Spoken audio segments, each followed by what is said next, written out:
साला मोनदा हाब मा जालाबायखोब्रा हे बेफोरखौ दोन नोंहा गोसो थोनाय दंना गैयाब्रा होद आं मिथिफेरालै बेफोरखौ बबे गमाराव जोनोम मोननायब्रा नोंलाय गोसो थोनायखौनो मिथिया गोसो थोनायलै जाम्बा मोजां मोननाय होद मिथियालां मा गोसो थोनाय मा मोजां मोननाय बेलाय गोसो थोनायलै जाम्बा गोसोजों गोसो अरजाबलायनाय खाथियाव मोनलायनो गोसो जानाय सब खुदुमलायनो लुबैनाय बेखौनो बुङो इंराजियाव लाभलि हिन्दीनि प्यारा सिखि आं मिथियालै फैला हाय बुरबक आंनि नामा फैला नामा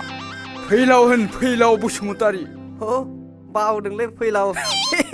नोंनि जिउआबो जाथों गोलाव थौ खामानि दामानि बाद हो खै जरा नायनो नोंलाय दैमा जिङाव गोसो थोलायनायखौ फै